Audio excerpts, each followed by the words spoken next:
We all set? All right, good afternoon, everyone. Thanks for being here. In a moment, you're going to hear from Mayor de Blasio, and then Chief of Crime Control Strategies, Lori Pollack. She'll go over the May numbers.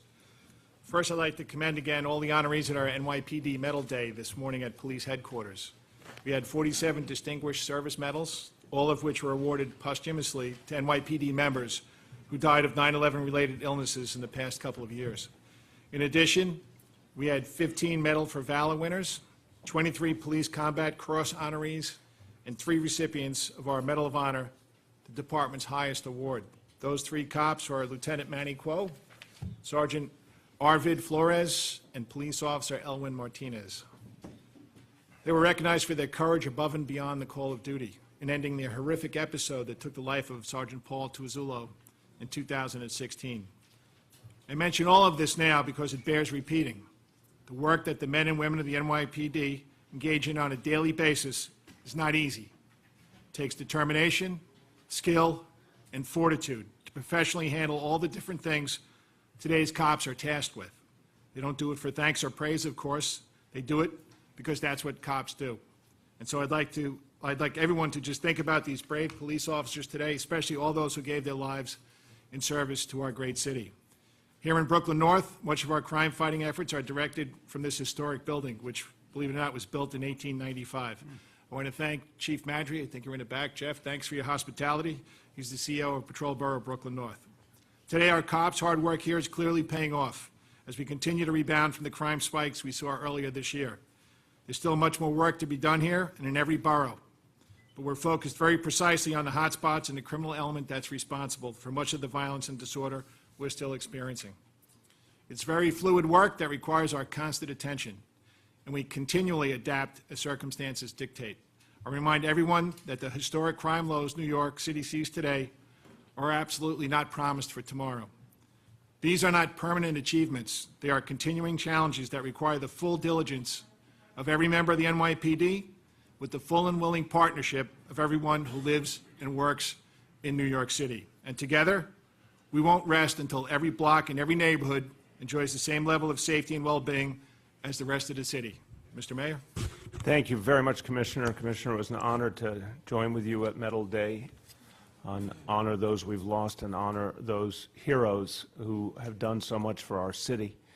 And today we have an opportunity to talk about what the men and women of the NYPD have achieved in the month of May, and it's outstanding. Commissioner, congratulations to you and your team. May was a really, really impressive month in terms of crime fighting. And I want people to recognize that when I talk about the NYPD setting new records all the time, that means human lives saved. That means families that are not torn apart. That means people are living a better quality of life. So we should never get too used to the notion that these records being set is just another set of words or statistics. It's something very powerful, very human. And it's also an incredible validation of the fact the NYPD is getting better all the time. So when you look at the month of May, this was the safest May in modern history in this city. This, in terms of the statistics we've been keeping now for decades, this was the safest May we have ever had. Overall crime down almost 7% compared to May a year ago. And in the area that we care about so deeply, stopping people from losing their life in our city, in the area of homicides down 57% May 2019 compared to May 2018, 57% drop in homicides. The all-time lowest number of homicides for any month of May, and we're on an extraordinary pace now, 5 months in the year. We've never seen anything like this before in terms of the NYPD driving down homicides to such a low level. Shootings also down almost 21% May 2019 compared to May 2018. This is extraordinary. So I'm always going to keep telling you we're the safest big city in America, but we actually get safer all the time because of the amazing efforts of the NYPD. Now, we're here also to talk about a set of challenges we face, but I want to always accent the positive that when we face challenges, it's with greater cooperation than ever before between our communities and the NYPD, and that is to the credit of Commissioner O'Neill and his whole team and the neighborhood policing vision. It's creating a unity of purpose that I don't think we've ever seen on this level before in the history of New York City. And that is made vivid today by the community leaders who are joining us, shoulder to shoulder with the NYPD to fight all crime and particularly to fight hate crimes. And I want to thank them. I want to thank from the community that we have the pleasure of being in here. Of course, Devorah Halberstam of the Jewish Children's Museum. Thank you, Rabbi Hanina Sperlin of the Crown Heights Jewish Community Council, Rabbi Eli Cohen of the Crown Heights Jewish Community Center, Rabbi David Niederman of the United Jewish Organization of Williamsburg, all of whom are outstanding community leaders. Also want to mention Sam Stern, another great community leader. And I want to thank leaders who reach in their influence and impact all across this city and all across this country. Rabbi Joseph Potasnik of the New York Board of Rabbis, Rabbi Michael Miller of the Jewish Community Relations Council, Rabbi David Zwiebel of Agudath Israel of America, and Alexander Rosenberg of the Anti-Defamation League. To all of you, and so many dear friends here, thank you for all you do for this city, and thank you for all you do to work closely with the NYPD. This is how we defeat hate crimes, and this is how we defeat hatred. And Devorah, particularly to you, the efforts with the Children's Museum to go to the root cause, teaching all New Yorkers and starting with our children to love each other, to understand each other. And thank you, and God bless you for that. So, to everyone, I want to, as we talk about the challenge of hate crimes, I also want to focus on the success that Patrol Borough Brooklyn North has had. And to Chief Madry and all of your team, I want to offer my appreciation and congratulations. We all know, we remember earlier in the year, there were some real challenges in Brooklyn North in terms of fighting crime, but some real important progress has been made. Major crime in Brooklyn North down 8% this May compared to a year ago. So I want to commend everyone for that focus. But again, one of the areas we are concerned about deeply is the increase in hate crimes. And we know that many people who commit hate crimes hope that they will set off a chain reaction, that their hatred will inspire more hatred. Our job is to achieve the opposite, to turn that hatred into something very different, to turn it around and help foster understanding, to bring people together, to create common cause between all communities, to push back and fight back the forces of hate. In Brooklyn North, this is the place, I would say, if you wanted to see what community people have done over decades to overcome division, to form unity among different communities, this is the place you would come. The story of Crown Heights, we know, was a painful one years ago, but it has been replaced by one that's very hopeful, of community leaders of all backgrounds finding each other, reaching each other, finding common cause. So here in Brooklyn North, which includes Crown Heights, includes Williamsburg, many Jewish communities that have really borne the brunt of these recent hate crimes. I want to commend Chief Madry and again all of his colleagues for the fact they held a town hall meeting specifically to address hate crimes at PS 376 and to bring in the community and ensure that the voices of the community were heard and to make sure there was real partnership in this effort. And community members gave very helpful advice about where police officers needed to be more present, where we needed to make redeployments to maximize the battle against hatred. That said, we've talked about it here, but it is a citywide reality. And it's particularly stark against the contrast of overall crime steadily going down. We've seen this increase in hate crimes. Hate crimes up 64% citywide versus the same point in 2018. That's an unacceptable reality, and we're going to fight it with everything we've got. And I have to be clear, many, many communities have borne the brunt of hate crimes, and we should all be united in challenging all the forces of hatred. It is also fair to say, in this recent period, the Jewish community has borne the brunt, especially 60% of these hate crimes were anti-Semitic crimes. So we are particularly attuned to addressing that horrible trend and making sure that with the force of the NYPD and all of the tools we have at our disposal in this city, that we will turn that tide. We saw that just recently at the Jewish Children's Museum last Thursday, and Devorah and I spoke immediately after the incident, where we saw an anti-Semitic message found right there at the gateway to a place that's devoted to love and understanding. We've seen other types of hate. A man entered a mosque in Richmond Hill threatening Muslims in April. We saw just last Friday 2 rainbow flags set on fire outside a gay bar in Harlem. We don't take any of this lightly, and we will not tolerate it. And I believe that we in leadership can provide positive messages and can provide guidance and try and uplift people, but I also believe in consequences. I believe that one of the best ways to educate people is to show them that there will be very serious consequences if they act in a way that harms others. And so we are going after the perpetrators of these crimes very aggressively. In fact, year to date, 2019, hate crime arrests are up 19%. The NYPD is moving aggressively to address the problem. And we want anyone who contemplates such an action to understand that we will find them, we will arrest them. And then I want to dwell on what happens next, and people should understand this. And I want to give this example, that if someone, New Yorker, were to throw a punch or cause injury to someone, in many cases, just in an everyday situation in which a hate crime was not involved, it's still unacceptable. That can mean up to a year in jail. If it is also a hate crime, that can mean up to 4 years in jail. So I want all the community leaders, but I want to ask the news media as well to spread the word that when someone is motivated by hate and it's proven, it adds jail time, it adds consequence to what they have done. We are going to act also in many other ways to prevent hate crimes, and I want to commend the City Council for their leadership in creating the Office to Prevent Hate Crimes, and that was originally slated to open up in November. I'm announcing that we will open that office this summer. We're speeding up that opening.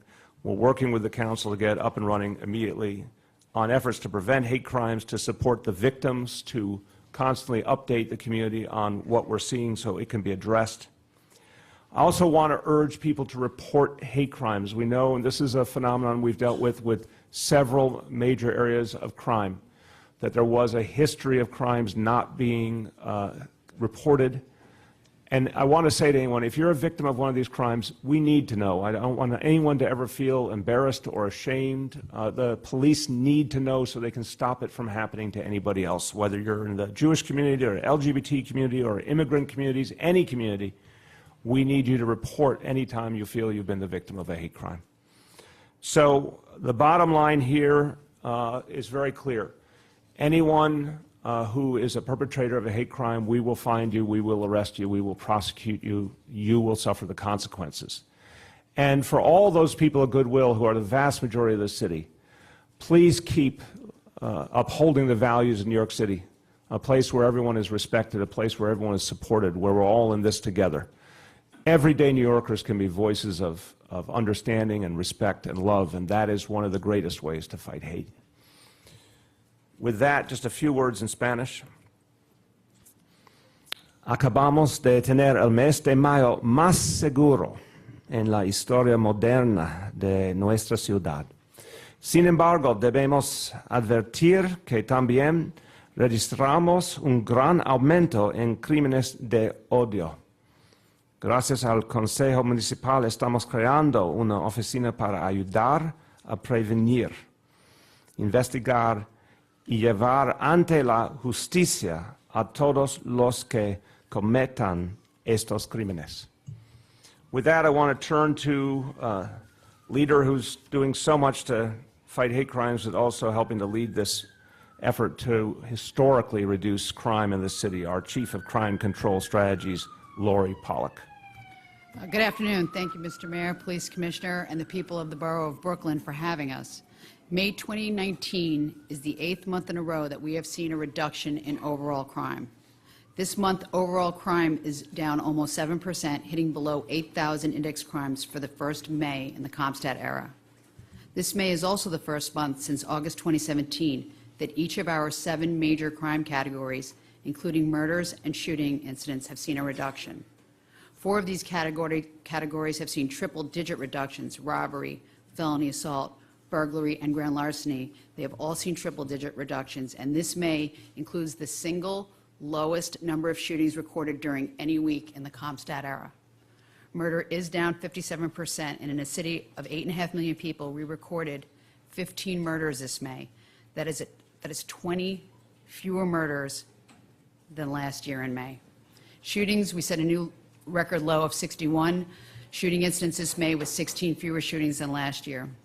In Patrol Borough, Brooklyn North, where we are now, down 38% for May in shootings, or 15 versus 24.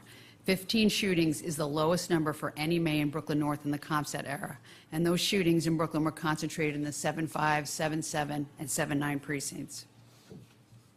Rape for the third month in a row is down 157 versus 181. We have seen a decrease in same-year reporting, and out-of-year reporting remains consistent with the last year.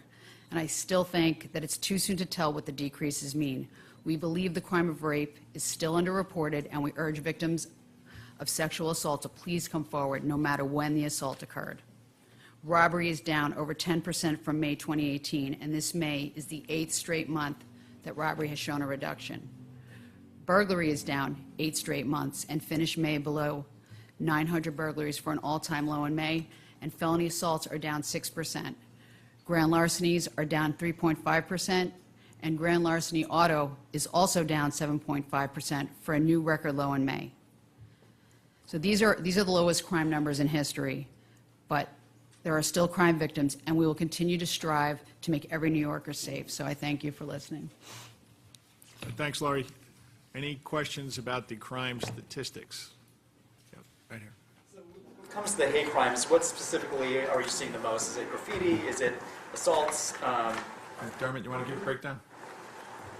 Sure. When you look at the overall numbers, as the mayor said, it's up 64%. It's a raw number of 184 versus 112 for an increase of 72.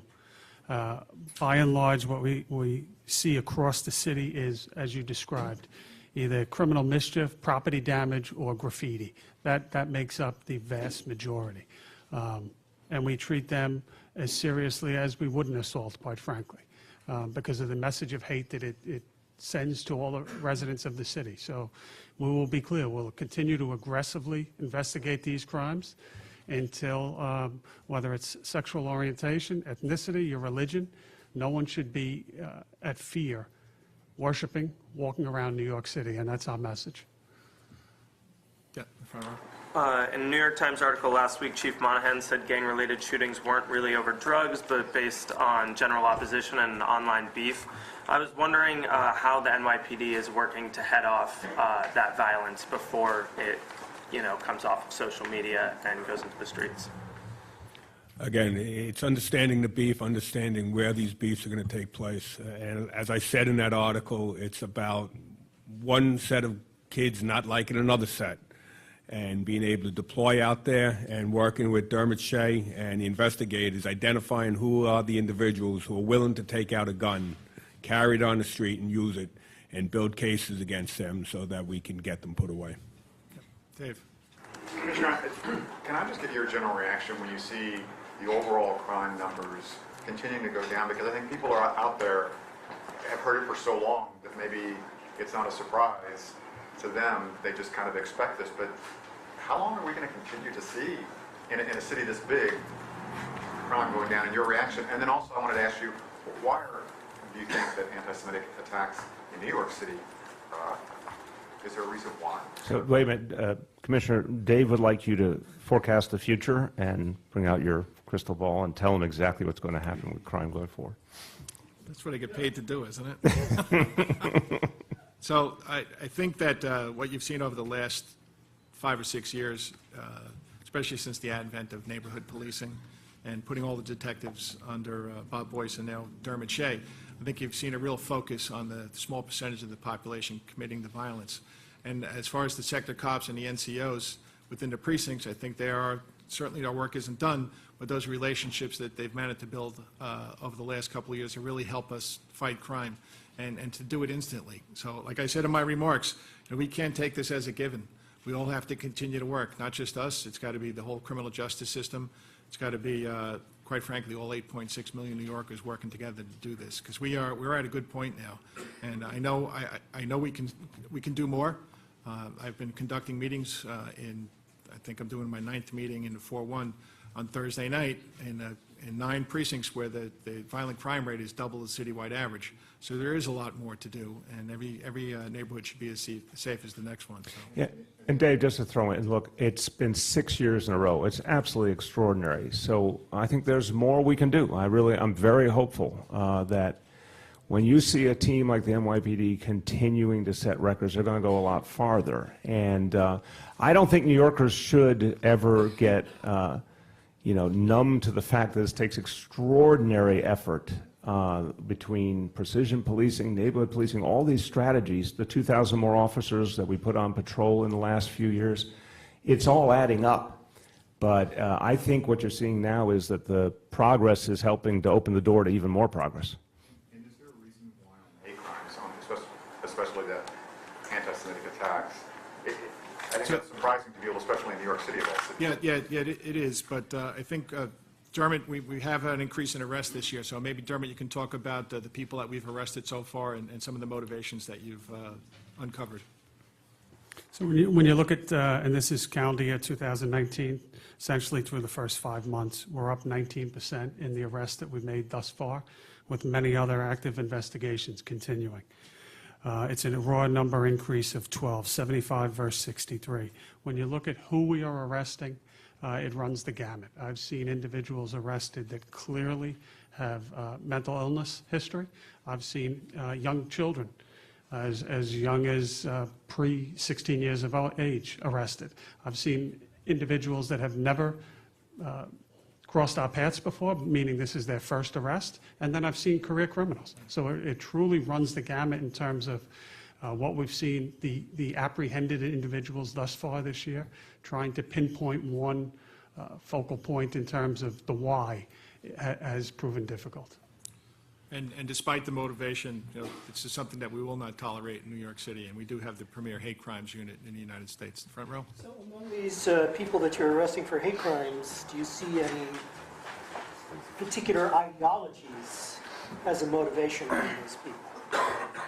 Yeah, we have. Particularly interested in Semitic hate crimes, with that question. We have not. As I said, we see a wide range of, not everyone talks, clearly, and we'll go through the appropriate process in terms of Miranda, et cetera. So we're very limited in terms of motivation at times, but it runs the gamut. We do, get statements from some of the individuals in terms of clear motivations coming out of that in an aggregate. I would be lying if I said I had that information. Courtney. For both you, Commissioner, and the Mayor, how much do you think the political climate is contributing to the uptick in hate crimes? And then just for the Mayor, this message here, safest big city, how much do you think this can contribute or boost or help along your 2020 campaign? I'm not going to speculate on politics in the middle of this discussion. We're the safest big city in America. It's a fact. It's been a fact for years, and we're getting safer. That's what it's about. It's about what the people of this city deserve, the safest possible city, and the NYPD is doing an outstanding job. On the other question, look, I want to differentiate the city from the rest of the United States of America a bit. I think what we're seeing unquestionably is an unleashing of the forces of hate all over this country.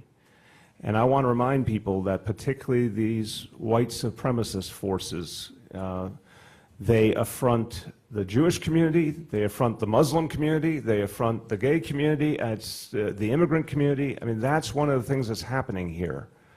We didn't see those kinds of organizations out in the open as much as we're seeing now. By the way, they've often been a tremendous threat to law enforcement. If you look around the country for years and years, a lot of these right-wing militias have been willing to use force against law enforcement officers in many parts of this country, and that's thoroughly unacceptable. So that is happening nationally. I don't have a question in my mind. I think here, as you heard from the chief, it's a different reality in some ways, but that national backdrop sure doesn't help. I think it's put everyone on edge, and it's created a lot of division. in the back row. Yeah, in terms of the uptick in hate crimes or anti-Semitic hate crimes, is this a Crown Heights area problem, or is this a Williamsburg problem? How does that break down? Dermot, you got the geography for that? Yeah, you're right on in many ways. We definitely see some precincts spiking and taking a disproportionate share of those crimes. 7-1 precinct, 9-4 precinct in Brooklyn. We also see it on the Upper East Side in the 19th precinct. So there are hot spots, if you will, where we see a disproportionate share, but that's not to say that it's confined solely to that. We see small instances spread throughout the city. Yep. Yep. In either one neighborhood, it's everywhere. It constantly is. The answer is yes, there is upticks, and it constantly fluctuates. Over time, you tend to see it in certain neighborhoods more often, but in any given year, you will see ebbs and flows. We do outreach in areas. We also do investigations, not waiting for the next uptick in a particular area, and we treat all instances of hate crime, whether it's anti-Semitic or against any other protected individual, very, very seriously. Yep. On the hate crime statistics, are you seeing a lot of repeat offenders? Like, is this like one person who's responsible for multiple incidents? Do you have any kind of gauge on Yeah, I've said publicly before, we certainly have incidents where one individual has been arrested multiple times. I've spoken publicly about one particular individual on the Upper West Side that clearly has mental illness issues. He has been arrested multiple times. He in fact, will not be prosecuted because he is deemed to be not responsible for his actions. So we do have individuals like that, but we also, what makes it extremely difficult is that when you look at the broad spectrum of who we've arrested and you start looking at large amounts of data, it is spread out, where it's not something that we see particularly with other traditional crimes, robberies, burglaries, even the gun violence that you mentioned earlier, where certain people show up over and over and over again. Makes it very easy to target them, to build patterns, and to build strong cases. This is a little different in that we see people that we have never been on our radar before in law enforcement, and suddenly they're committing an act. And this motivation really it doesn't diminish the crime. It doesn't diminish the fear.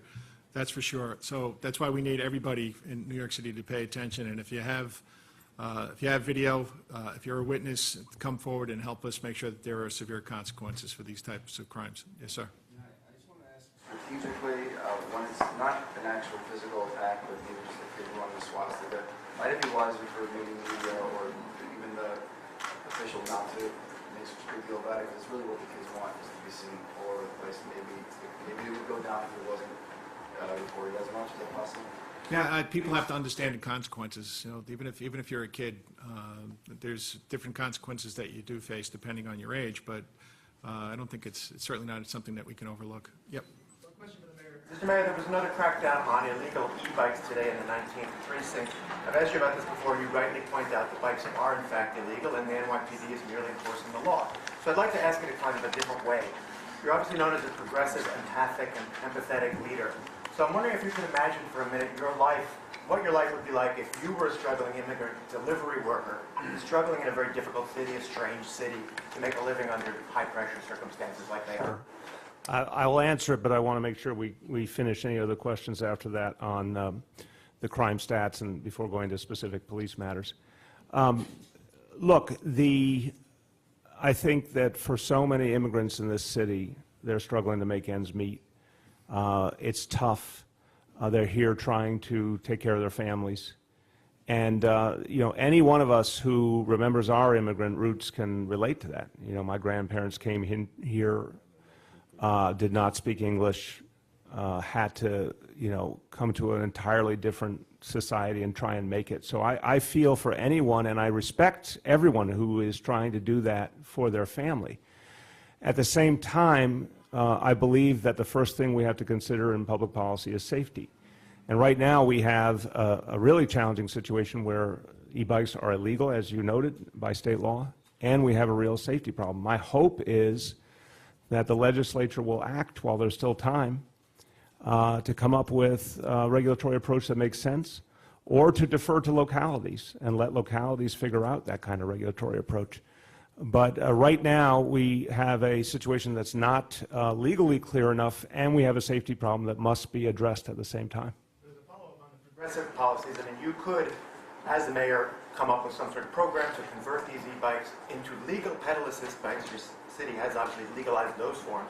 Why not do something progressive like that? Look, I think the first goal is to get the legislature to act so that we can have a legal framework. I think if that doesn't happen, we're going to look at all other options. But I want to put the horse before the cart here, Gersh. I think, and I know your constituency, your readers would be most interested in this, that we have a chance over the next 2-3 weeks to actually get this matter addressed in Albany. That's the best solution.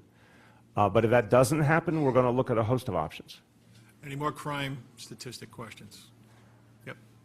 I'm just curious, have you guys ever considered rape and sexual assault a type of hate crime against certain percentages of the population? I mean, as a woman, why wouldn't sexual assault also be considered a hate crime? Because, there is hatred behind those types of crimes. I don't know if you've had those conversations with the state legislators, but that might be something that we could look at. There was a story last week, I'll bring it up before somebody asks the questions, about how we categorize rape in New York City. So Dermot, I don't know if you want to talk about that, where we are? Oh, Jack, I'm sorry. Good afternoon. Chief Jack Donahue, Chief of Strategic Initiatives. First of all, I'd like to echo what Chief Pollack had said earlier about encouraging all survivors of sexual assaults to make complaints. We encourage that. We urge that to happen. With respect to classifications of crimes, the questions that came up were differences in the types of crime or label to the state penal law versus the FBI's uniform crime reports. And the department takes reports of all sexual assaults and investigates them, all underneath the able supervision of Deputy Chief Judy Harrison of the Special Victims Division. Our reports are published on our website for the crimes of sexual crimes that occur in New York City underneath the state penal law, and we also have reported to the UCR, the FBI UCR program, since the definition of rape had changed in 2013 consistently every year since that point in time. Yep, second. Hold on, somebody get you in the first row here. Yeah, as far as the motivations go, first part, how long have these motivations been tracked by ethnicity? And secondly, is it possible that there is an uptick in reporting of hate crimes that maybe was reflected by, media accounts and media, being in the media more recently? I think these categories have been since, at least since the Hate Crimes Task Force came to pass, which was in, I think, Dermot, in the 1990s, correct me if I'm wrong? Yeah, I don't have the exact date. It's certainly a number of years that I've seen these reports in terms of internal NYPD tracking. And the answer to your question is a tough one. The second one, where either underreporting or overreporting is certainly a reality, not just in New York City, but New York State and across the country. How to pinpoint that is at times difficult. Yep. In the back. I want to ask the mayor something. You can ask him, I'll tell him. I'm curious. This one's for you. I'm ready. Last month, and I think today, you brought up the context of white nationalism, white supremacy nationwide. I'm wondering if you could talk a little bit more about what you see as the nexus between that and the uptick in hate crimes here, when Shea has talked about how there's no clear pattern about who is committing these crimes. I said earlier that I think there's a difference between what we're seeing here in New York City and what we're seeing around the nation. But I also want to be very clear. I mean, it's, over the last 3 years, something very dangerous is happening in this country with the rise of white supremacist voices and white supremacist organizations. And what I'm trying to help get across is that that threatens so many different people in this country, and certainly in this city. And it's a reality that unfortunately underlies a lot of what I think is happening, because, again, that movement works against the Jewish community, the Muslim community, the immigrant community, the LGBT community. I mean, it's so negative and broad-based that I think it is part of why we're seeing an uptick in hate crimes all over the country. But I think here, as you're hearing, we're seeing something particular and different. I don't think the fact that our reality here is our own reality takes away from the fact that something clearly important and negative is happening in our country. Any more questions about crime stats? Yep. Well, it's about crime. Like crime, like... Why don't we see anything on the stats first? Just anything on the stats. Let's finish this up. Second round. With Pride Month beginning, is the NYPD looking to bolster more, just more... I don't know about stats. Let's just see if there's any... No, it's more in the hate crime, because I mean, Okay. It's Pride Month, and there's probably, there might be some concern from the LGBT community that they could be targeted from people who just don't believe in Pride Month or, their community. I mean, has the NYPD gotten any type of indication that there is concern that parties or organizations could be targeted during Pride Month? There's no specific or credible threats, but we do work with the LGBTQI community very closely. I have a liaison in my office that does a lot of outreach, as does community affairs. So we're in constant communication, and June's going to be a very busy month, culminating in the Pride Parade the last Sunday of the month. So we're looking forward to it, and we've been working on this and planning it for a long time. So it should be a great month. Yeah. One last about Brooklyn North specifically. I know you said that May to May, we see shootings and murders down in Brooklyn North. Is that also true year to date? Could you be a little clear on that, please? No, year-to-date, we are still up. I can give you the exact numbers if you want to stand by or at the end.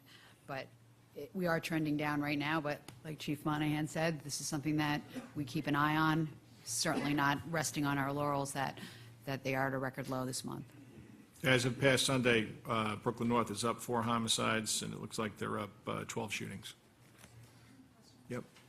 On the hate crime, the Office of Hate Crime Prevention, City Council had, or some of the City Council members had a presser where they were saying that it wasn't being funded as they had asked for. And I was wondering, since it's also being moved up to June as opposed to November, your office told me that they were going to give $336,000 in funding when council members asked for $475,000 in the first year. Are you guys considering moving up the amount that you're going to give, or even matching what they're asking? We're going to consider what we need to do to make that work, given the new timeline.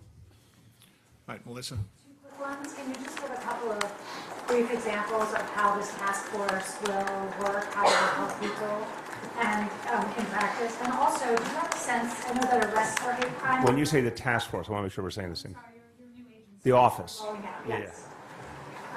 So you could start with that. Yeah, I mean, the idea of the office is to work on preventative strategies and to figure out a combination of, getting information out so people understand what's happening, but also what they can do to stop it from happening, and more support for victims. We want to make sure, it's a horrible experience for someone to go through. We want to make sure that there's ongoing support for them, and to encourage the maximum flow of information both ways. Because as I said earlier, I have every reason to believe, as with some other crime categories, that there's times when people experience a hate crime and don't report it, and we need to encourage people to report it, to understand, even if they feel it's something, they're moving past. It's really important for the NYPD to hear the details so they can act. So the office will focus on all of that.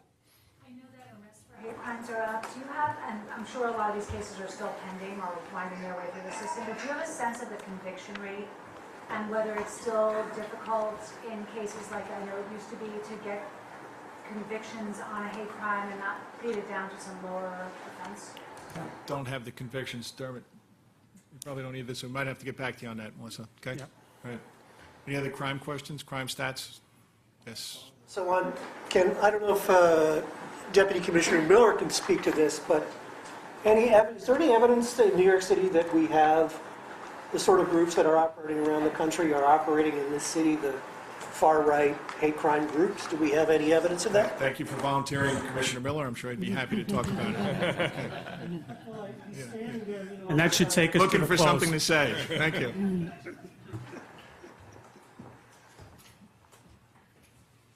Yes. So, as we've seen an uptick in the amount and the pitch and tone of internet traffic that discusses hate groups, hate crimes, we've seen an increase in that activity with people related to New York City. Within the Intelligence Bureau, we have several open cases regarding groups like that, and over a period of time we've had very few, but some marked incidents where we've made arrests with the Detective Bureau and identified groups and organizations behind that. But would it be the case that these are not the people who are committing the crimes that you're talking about today? Is that true? These groups are not behind the drawing of swastikas and property damage things. These are more geared towards crimes against persons. These are groups that fight with each other sometimes, and we've seen other incidents around the country that relate to groups that we've seen operating in New York City as well as other places. Let me ask the question in a slightly different way. Of the people you have arrested for hate crimes, do any of them belong to the groups that Commissioner Miller is talking about? There have been a couple of assault cases going back a couple of years where we have identified people being with specific groups that engaged in acts of violence. All right, let's move on to off-topic crime. Crime. Yes. Police matters. Yes. Police matters. I wanted to ask about the 8 people arrested this morning for using fake or forged placards. You had parking tickets, I guess for the mayor and for the police commissioner. Is this sort of part of your crackdown on placards? And can you give an update on the misuse of legal placards? Yeah, I will only say I want to commend DOI for what they did in effectuating those arrests. Fake placards are not going to be tolerated. And yes, it is part of a bigger crackdown. We're going to be increasingly using every tool we have to create real consequences for anyone who misuses a placard or creates a fake placard.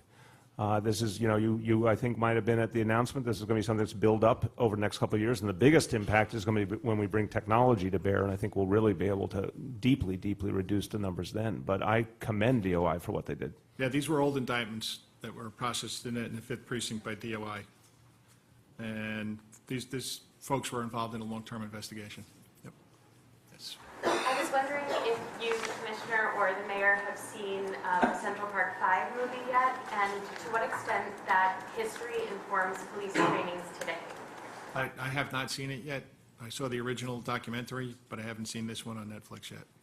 I've spoken about this clearly in the past. Anything that, as we move along, we constantly learn, we constantly look to make sure what we're doing is right. Yeah, and I have not seen the documentary, but I want to say it was so important to finally heal some of the wounds by providing a settlement to the Central Park 5. We did that at the beginning of this administration.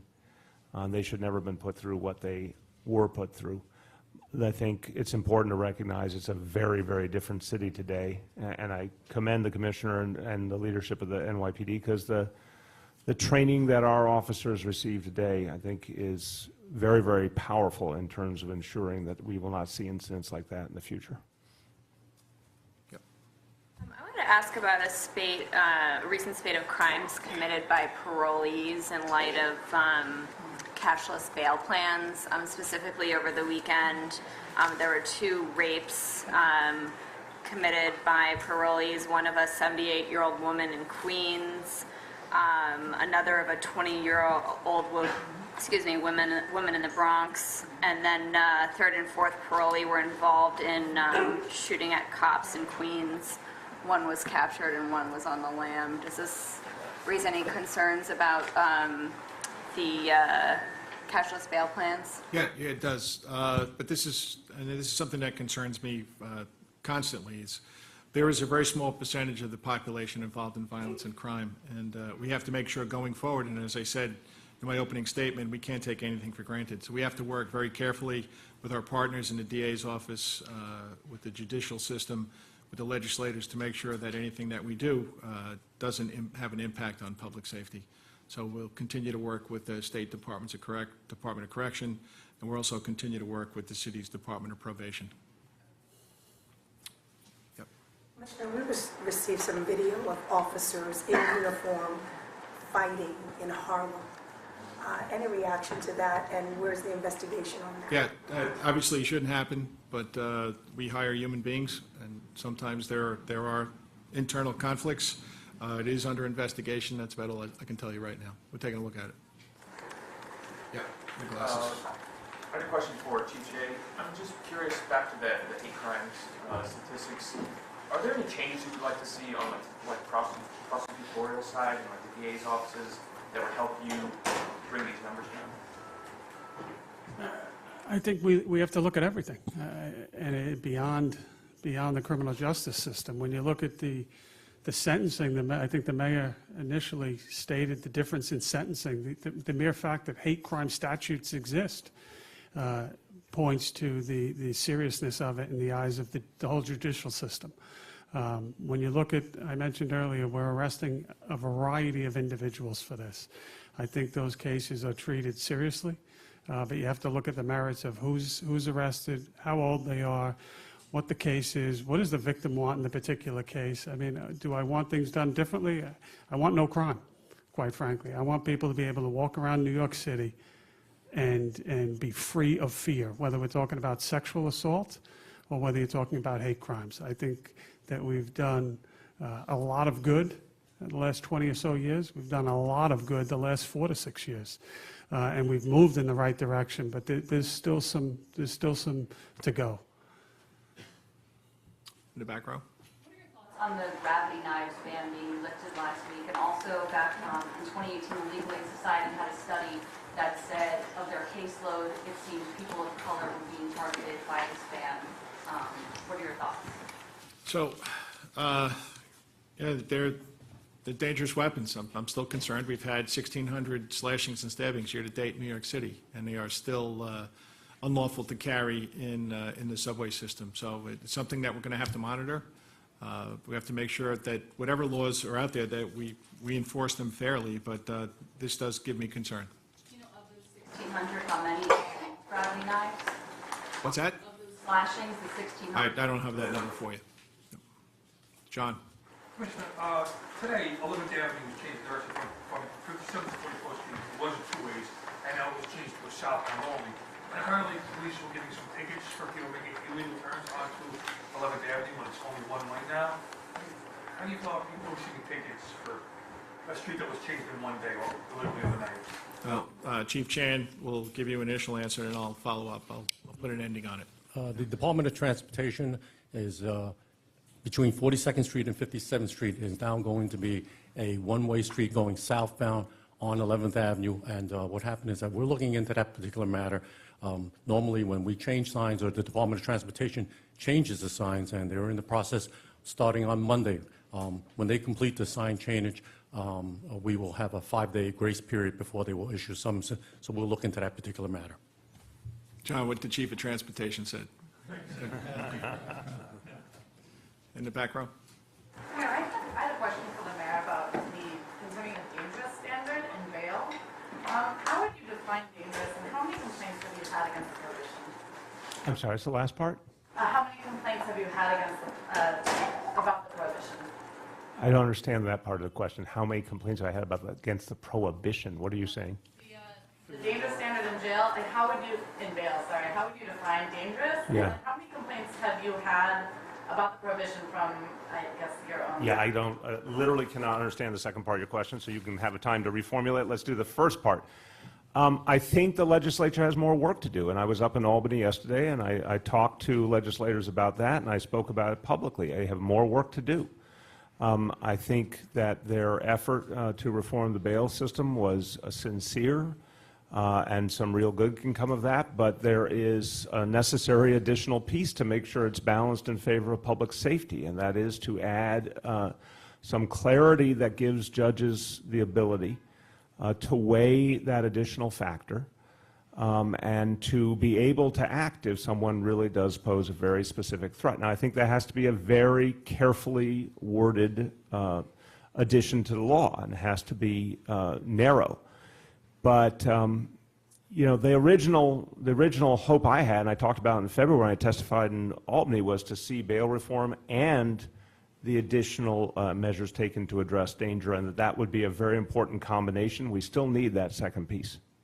Yeah, I mean, the progressive Democrats and the criminal justice advocates have decried dangerousness standards. Why are you taking this position? Because I think there is a real problem with judges not being able, when they see a situation where there's a distinct threat to a community, to hold back a suspect from being released. If you're not going to have a bail the same way you did, and again, in many ways that's a good thing, we especially need to give judges a little more discretion. Flight risk, which is the central tool that they have right now to address if there's a flight risk, we know that is insufficient. And I've heard this from numerous judges, that someone may not pose a flight risk but still could be a danger to their community. And so with bail being used less in this new reality, I think that's an important balancing point. I'm first concerned about public safety. I'll get to you next. Shooting nearby Prospect Heights school, elementary school, PS 316. That was the third shooting near that school in recent months. Is there any update on sort of the nature of those? I mean, they didn't happen at the school, but they were in the surrounding area. Is there any update on the nature to those and sort of what's going on in the area, and if there has been any? Dermot, do you have that? Where are the streets? It's on Franklin Avenue between Park Place and Sterling. Okay. I'd have to get back to you on the specifics. Yeah. I'd like to ask the mayor and the commissioner, what do you like to see New York pass marijuana legalization before the New York State? Sure. I've spoken to this many times. In fact, we put out a report in December articulating what the right kind of marijuana legalization would be, and I spoke about it as recently as yesterday in Albany, both publicly and to the legislative leaders. I still think there's time to do it. I'd like to see them do it, but it has to be done in a way that respects the real health and safety issues. I think that can be done, judged from what we've seen in other jurisdictions around the country. There has to be substantial local control and discretion. There has to be the ability of localities to capture a substantial amount of the revenue so that we can act on our interests and needs in terms of legalization. And most especially, we cannot allow the creation of a new corporate sector around marijuana. This is the thing that worries me the most, that we'll sort of have the same old laws that we've seen previously in the ways, for example, the tobacco industry or the pharmaceutical industry, opioids, were able to do very manipulative things for profit. We have to stop that from happening. We have to foster community-based businesses and businesses that really provide economic equity, given all the folks who have suffered from laws in the past. I still think that can be done, and a lot of that can be done by offering that local control and discretion. But you know, there's times tight, but it can be done, and that's what I'm working for. So I have a number of concerns. Probably number one is there's no test for driving under the influence of marijuana, no instant test. So we have to figure out a solution to that before we move forward. I have quality of life concerns. We do have a number of 911 calls about people smoking marijuana. How do we give people relief for that? I'm concerned about people under the age of 21. I'm concerned about burning in public. In no state where it's legal is it legal to burn it in public. I'm also concerned about grow houses or people growing their own marijuana. So. And just a quick rejoinder, I agree with those concerns, and I think in any local discretion, we would be very tough on preventing those grow houses. I think 21 is the right age. And what was the other one you said? Can we look at my list again? Yes, I think. Yeah. DWI, driving under the influence. No, toward the end. Time out. Oh, yeah, Quality burning in life. public. Yeah, to the commissioner's point, every state that is legalized still outlaws the burning in public, and certainly I believe we should do the same. Time for two more here. Gersh. For the Commissioner about vehicular crime. A couple of blocks away last month, a man was run over and killed by a United States Postal Service vehicle. Those kind of trucks do not have license plates, as you know, unlike UPS trucks or FedEx trucks, and therefore the NYPD knows how many summonses and red light camera tickets have been issued against those kinds of vehicles, but we don't know that about the United States Postal Service. So I'm wondering how the NYPD tracks how dangerous United States Postal Service drivers are. Tom, is that a category we look at? I'm sure there's some sort of identifier on Postal Service trucks.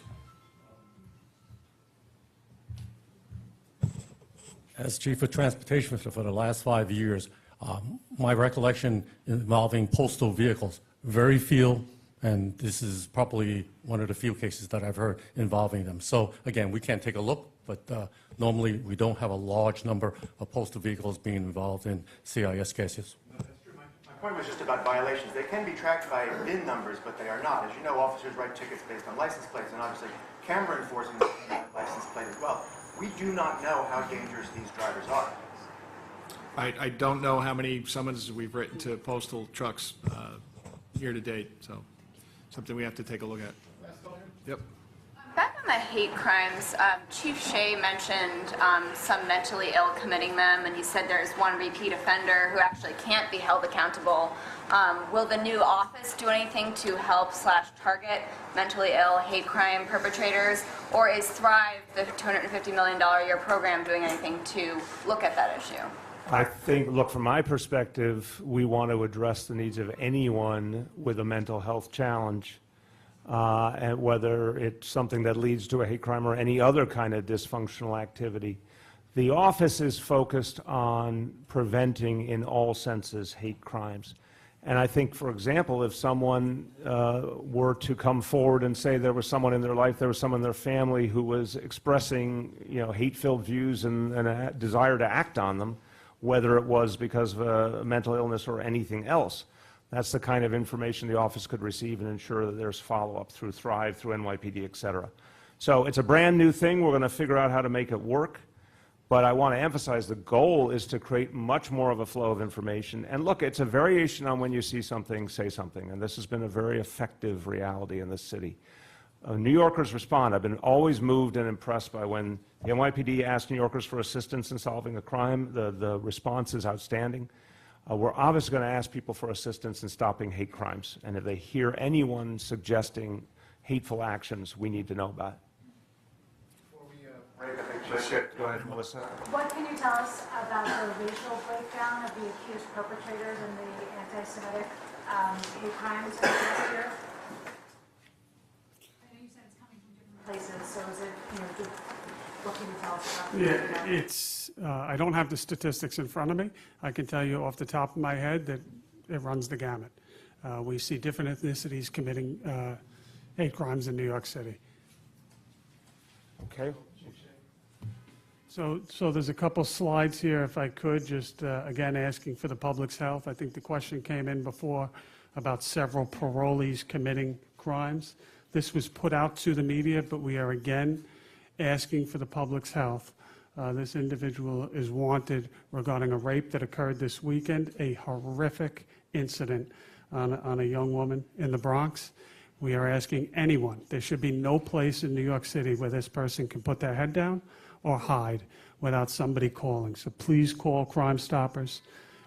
Every bit of information is important and imperative. Thank you. Thanks, everyone. We'll do a quick reset and start again. Start all over again.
Okay, anyone who's not sticking around, time to move on. Hold on one, folks. Let's get this room cleared for anyone who's not sticking around.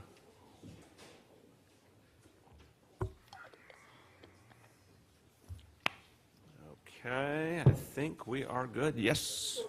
The announcement last week on this memorial for Sylvia Rivera and Marsha P. Johnson, what histories or historians did your administration consult in making that choice? And did you direct this She Built committee, the commission, to consider history or to look at history when making its own choices? I did not direct them specifically. The whole notion of She Built is to redress an extraordinary injustice in this city where the majority of people are not represented in the public monuments.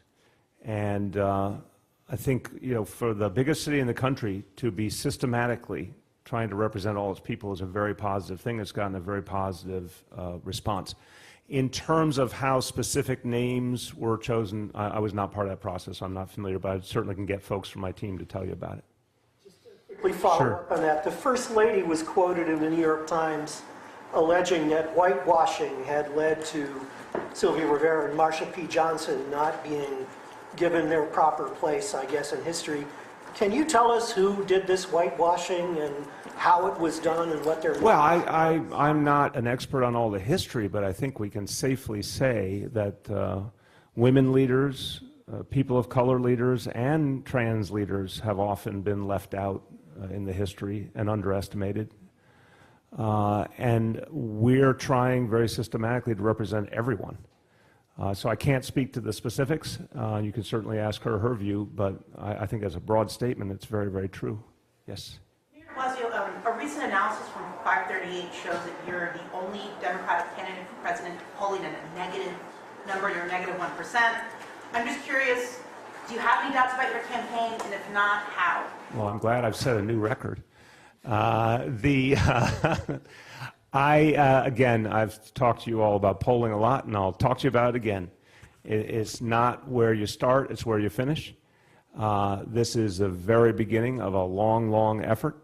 And what I've seen all over the country is a really good response to the message, a real sense that what is happening here in New York City is a great example of real change for working people. Folks I've talked to in the early states are really impressed by these changes, that they've actually happened. They value experience. So I think I have a story to tell for sure. And, when I look even at this last Saturday in South Carolina, I don't blame anyone who doesn't have a context yet on South Carolina, but, for Mayor Butler to come on board as not only a mayor of an important city and a crucial county, but is also a key clergy leader in the state, that's something that's very important to our campaign. So I feel good about the fact that we are building something that will get the message across and have the impact we want. But, I've told you guys in pretty much every other contested campaign I've been in, started out very much as an underdog. So it's a place I know well. We're going to talk about fundraising when the filing is announced. Yes. On NYCHA, Mr. Mayor, last night on New York One, you said that we've worked really hard to identify every child wherever there's an apartment with an issue in terms of lead paint. But NYCHA federal watchdog Bart Schwartz said that, in fact, the agency relied solely on resident disclosure forms when determining where children under 6 live. They didn't look at kids that are residing with grandparents, that are residing off the books.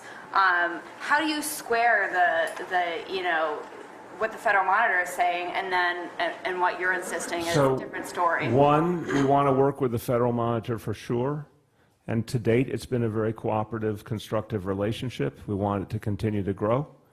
I have real faith that Catherine Garcia and Vito Mostacciolo are doing things that have never been done before ever in the history of this city, in any administration, to address lead. Not only in NYCHA, but in Catherine's case, where most of the lead challenge is, which is private housing. They have been adamantly trying to find every child. I said very honestly, there are times when families are not always forthcoming with the information, and that's a challenge. But I want Catherine to speak to you about the details, but from everything I understand, the monitor's letter did not take into account the full effort. And I think she and Vito have been putting an extraordinary effort together. A quick follow-up on that. The agency has admitted, though, that it can't properly clear the apartments after lead inspections or keep track of all the necessary paperwork, and I think, in fact, they lost like a third of the paperwork. Well, I'm just not going to accept that respectfully. When you say you think, it's an immediate indicator to me. I'm not responding to that as a matter of fact. But more importantly, we have been working for several years now, and particularly since we came to a very specific agreement to implement that agreement. This is unlike anything that's happened in the history of NYCHA or the city of New York. So I am convinced that a huge amount of resources are being applied. There's a huge amount of focus. There's a huge amount of change happening, most notably that 135,000 apartments are being reviewed as we speak to get an ultimate determination whether there's lead or not. That's never happened before, and what we're finding, thank God, is a number of apartments that don't have lead that we'll never have to deal with again. We always want to do better. I'm not going to rest until we have done everything conceivable, and that's why we take a Vision Zero approach. And far beyond NYCHA. I mean, I care deeply about the kids in NYCHA, but I care about a lot of kids, everywhere else too, and I want to make sure we get rid of lead once and for all, and we think it's doable. So that's the path we're on. This weekend, they celebrated 10 years of car-free Times Square, and there have been calls, it's been successful, and a lot of calls to bring that to other neighborhoods. Why hasn't there been more concrete details of bringing car-free pedestrian areas to other parts of the city? Well, we did talk about this some weeks ago in terms of Lower Manhattan. That's the place we're looking at next. It's something that I think can be very valuable, but also has to be balanced against a growing congestion problem. So we're going to be selective about it. But the next place we're looking at in particular is Lower Manhattan. Yes? I'm curious if Paul Manafort is going to get unlimited free calls when we get locked up in Rikers, and if he has a special cell set aside for him. Your concern for Paul Manafort's well-being is heartfelt, I know. Yeah, I don't know the details, but he is going to be treated as much as humanly possible like any other inmate. He would have the same rights and the same responsibilities. Obviously, there are safety questions that have to be attended to, but Department of Correction can give you details. Unlike many other progressives have taken a strong stance in favor of Israel and against BDS, Yes. Does it bother you very much that some progressives that you openly admire have supported the BDS movement, and do you plan on the campaign trail or in personal discussions to actively pull them out or change their mind? I want to change their mind. It's less about, trying to start a fight with people as much as wanting to change their minds. As vice president, would it have to be someone who has your views on it? Look, I absolutely believe the state of Israel is as necessary or more necessary than it's been in its history, and I keep coming back to there is a global rise in anti-Semitism that's very troubling and very dangerous, directly related to the right-wing movements, directly related to white supremacy. The pieces are coming together and the dots are connecting in a very troubling manner. So to have a place that is a refuge for the Jewish people is absolutely necessary. I believe 100% in protecting the state of Israel. And I believe that the BDS movement, very misguided, is undermining the economy and the existence and the survival of the state of Israel. I also believe in a two-state solution. I've always believed in a two-state solution. As president, I would work very hard for a two-state solution, which I think is, still within reach. But I want to convince my fellow Democrats and fellow progressives who have moved in a different direction that they're making a mistake. I also want to say that is by far a minority of the Democratic Party. The vast majority of the Democratic Party, the vast majority of Democratic office holders are pro-Israel. Well, even within the progressive wing, which again, there's not like a sign-up card, it's not, you don't put something in your wallet to show you're in that wing. If I were to take voting records of U.S. senators and Congress members, I could show you numerous progressives who are pro-Israel and anti-BDS. So I don't want to mistake the voices of the few here, but anyone, look, there are some people here I really do admire, you're right, but I disagree with on this issue, and I'm going to try and work to change their minds. When you were discussing the anti-Semitic crimes, you said although in New York it doesn't seem to be so much ideologically based, but there is a rise in white supremacy in America. Right. Is it not true that ideologically there's also a rise on the left in the BDS movement and around the world? I know that, for example, in Europe, people are talking about these right-wing marches, but the actual crime against Jews in countries like France is really being committed by the Muslims. Again, I would caution, I think it's much more complex than that, and I think the ideological movement that is anti-Semitic is the right-wing movement. That's just abundantly clear. It's been clear down in history. I think we could all agree. I think we can put the Nazis and the fascists on the right side of the spectrum, and they are the ultimate, unfortunately, in this world history. And I'm saying, but I've said this many, many places. I said this in Paris after the first attacks. Do you think that these right-wing movements in Europe are not connected to their predecessors? Do you think that this is something that just sprung out of whole cloth? No. After World War II, a huge number of the former Nazis and former fascists were allowed to reintegrate into society. Right-wing parties developed even in the 50s and 60s in the same countries that had experienced fascism and Nazism. They have continued to grow. So I want to be very, very clear. The violent threat, the threat that is ideological, is very much from the right. And that's something I want progressives to focus on in particular. It's part of how I make the case that you need to be on the side of Israel, because you have to understand where all this is leading us. Sadiq Khan, in the commentary he put forward a few days ago, was making this point too. There's a trend happening before our eyes that we've seen before, and we have to take it very seriously. And it's a very dangerous one for the Jewish people. Please. You're going to Iowa this weekend? Yes. Can you give us a rundown of that trip, what you plan on doing there, as well as you still haven't, since announcing your candidacy, granted, I realize it's been a month or so. No, it's been 2 weeks and change. Yeah. It feels like a month, but it's only been 2 weeks. Yeah. Okay. Yeah. Well, you still haven't been to New Hampshire.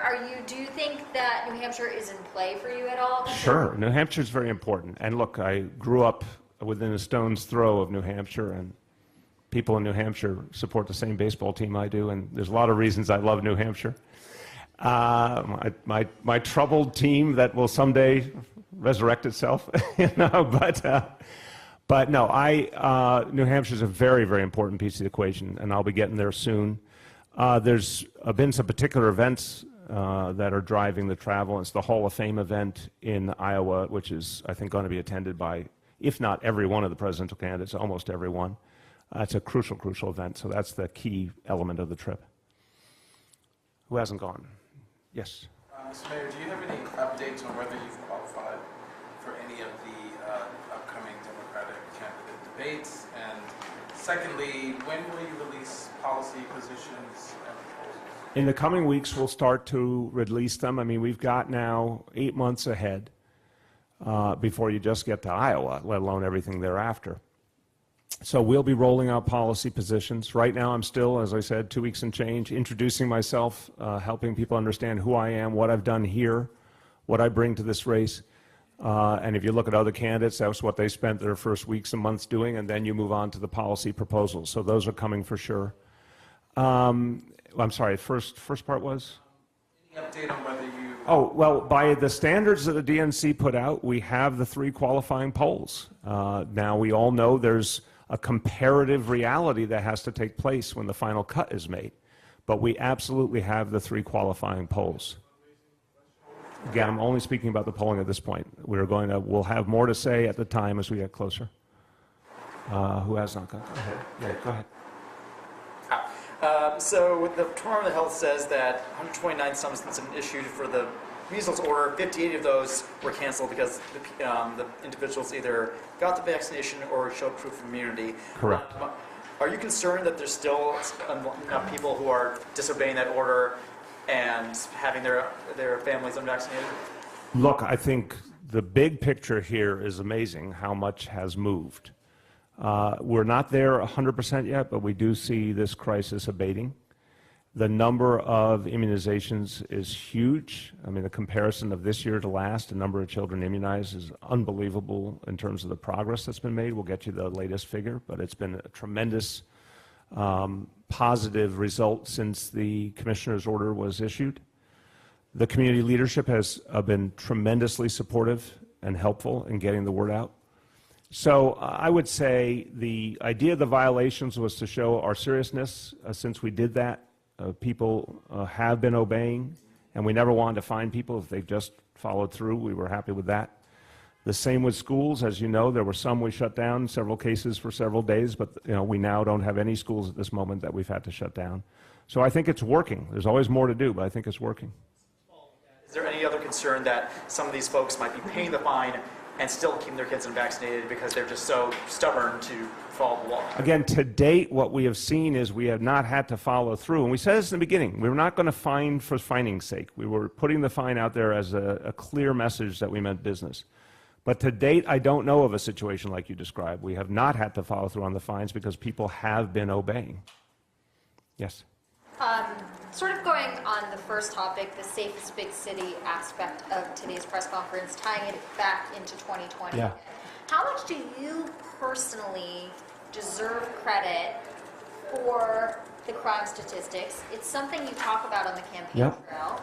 So do you think you personally deserve credit for the fact that crime has continued to go down? I think the men and women of the NYPD deserve the first credit. And the people in New York City who have been working so closely with them through neighborhood policing deserve tremendous credit as well.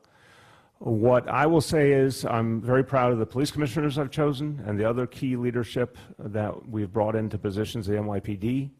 I'm very proud of having worked with the council to get 2,000 more officers on patrol. I'm very proud of the fact that we ended the broken policy of stop and frisk, that we focused on training all of our officers, never been done before, in de-escalation and implicit bias. These are all policies that I fought for and believed in. So I would say from a perspective of strategy and policy, I've made a very big imprint here. But the credit, first credit goes to the people who have done such extraordinary work in the NYPD. Some credit? Sure, I deserve some credit. There you go. I'll take some credit. Mr. Mayor, it actually wasn't you who pushed for the increase in the NYPD headcount. It was several years. I just said the city, working with the city council. I know, but you said those are all policies that I personally pushed for. It wouldn't have happened if I hadn't agreed to it. Mayor, I don't know if you saw that. Last week on WNYC, you called the lawsuit against Chancellor Carranza, claiming that he has an anti-white bias, false, outrageous, and ridiculous. Correct. Today, there's a story in the New York Post, which I know is your favorite newspaper, about the DOE pulling a job posting that specifically sought, quote, teachers of color, which legal experts said would be a violation of employment discrimination laws. The DOE is now investigating the incident. Does the posting not add support to the claim in the lawsuit? No, that's one individual put up that posting. They should not have done that. I agree that that's not legally appropriate. Should not have happened. It's been fixed. Won't happen again. Was it the principal Irene Sanchez? You can check with DOE because I want to make sure I get the name right, but it was an individual decision, not a policy decision. It's not acceptable. It's said that presidential candidates have to spend a lot of time on the phone to raise funding for their campaign. I did not hear about that, Rich. Have you found yourself in that position? Have you had to spend a lot of hours on the phone? It is part of being in any campaign. How does it make you feel? I mean, you have to... It makes me feel like I wish we had a public financing system. Look, I think you've heard me talk about this before. I'm very proud of what we did this last November and the people in New York City did by going to a system that really provides a huge amount of public financing and rewards low-dollar donations and gets people away from needing bigger donors in their lives. And that's the direction I hope we'll go in as a country. I think we will one day. I think when you look at the public opinion research in this country, it goes across Democrat, Republican, Independent. People want to get big money out of politics. They want to get rid of Citizens United as a decision of the court. They want to go to a system that really focuses on the issues and not having to pursue money so much at a time. So that's the world I look forward to living in. But until we live in that world, I'll have to raise money like every other candidate. How many hours a day you're spending doing that? Or? No, I couldn't give you a specific number, but it's a part of every campaign back there. I want to ask you about the Board of Elections. Threatened legal action if they don't get up to the 100 sites you want. They announced they did 19 more. They're now at 57. Are there any updates to... We're trying to find an appropriate legal path that we can take. I still think it's unacceptable. In light of the money that we're offering them, in light of a mandate in the state law to try and reach people, our lawyers are working very hard because we just think it's inappropriate. I just don't understand why. This one makes literally zero sense. We're offering the money. We showed them where the sites were. We want early voting to work. We want early voting to work because we want maximum participation, but we also want to take pressure off Election Day. It's in their interest to have fewer people have to vote on Election Day because they still can't handle Election Day. So we're continuing to look at options. Go ahead, follow up. Question, the budget is going to be done soon, the $75 million in the fiscal year. It's in the executive, so yeah, we intend to follow through. When are you going to make a decision about whether that's going to remain in? Because, you know, they can sort of pick these sites. Well, that's a good question. I don't know what and this is something I'd have to get our team to look at, what is the real drop-dead point for them using that money for the November election. Our hope was that the November 19 election could be the shakedown to get ahead of, the shakedown cruise, the test run to get ahead of 2020, which I will predict right here, right now, 2020 will be the largest turnout in our lifetime. And I think I might get unanimity in this room to say that if the Board of Elections handles Election Day the way they do right now, during an Election Day that's the biggest turnout in our lifetime, like, God help us. So we've got to get ahead of it. And so my hope was that we could really lock in a very robust early voting system now. But in terms of when that day comes where we no longer can provide the funding because it's too late, I don't think we're there yet, obviously, but I don't know when that would be. Mayor, looking at your presidential aspirations, your predecessors worked much harder than you have at boosting their national profile, and frankly, even boosting their profile here in New York City in terms of weekly press conferences held, that kind of stuff. I mean, can you explain this approach that you're taking? I mean, just a moment ago you were asked about, can you take credit for the decrease in crime, and you reluctantly accepted credit. I would say I modestly acknowledged that many people are part of it, which I think is the right thing to do. Look, I'm not into when any politician acts like, they created the whole world themselves. It's like, look, I'm very proud of what we've done here, and I think it's made an impact. And I'll tell you, when I go around the country and I tell people we're the safest big city in America, and I tell people what they've done, they can tell that leadership was an important part of that. So I'm content that the message gets through. Can you name, say, 5 people who've run for elected office anywhere in this country who did so successfully on a modesty campaign? In this particular question, I think it was really important to give credit where credit was due. I think I've done a clear job for years and years. I mean, I'll remind you, I got elected with 73% of the vote, reelected with 67% of the vote. The people of this city know what's going on. And I respect the work all of you do, but I want to say that in the end, the people and the voters make their judgments based on lots and lots of different types of information, and they have seen what we've done. They saw what I wanted to do in 2013. They ratified it overwhelmingly. They've seen what we've done in the last 4 years. They ratified it for re-election. So I think the message does get across. But in terms of the national picture, and I certainly have experienced this going around to Iowa, New Hampshire, Nevada, South Carolina, I lay out very clearly, and you're more than welcome to come out on the trail with me. I lay out very clearly what we've achieved here, and people are very struck by the changes we've made in this city, and they feel good about them, and they want to see more. Go ahead. Do you have any pick for the Queen's DA race? No, I've said many times I'm watching it closely. It's a very important race. Haven't made any decision on whether I'm going to get involved. Last call. Following the attack of Poway, which has followed attacks on houses of worship around the world, there's been a big call among city council members for increased city funding for houses of worship. We've asked the press office, the mayor's looking at it, and can you say right now whether you will support this bill?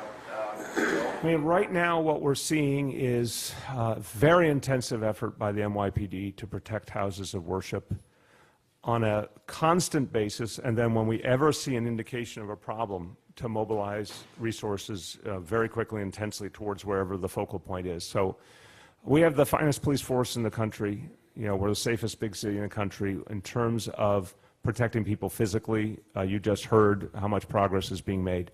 I feel like the NYPD has a very good handle on the situation, but we'll always keep an eye on it. We always will. Thanks very much.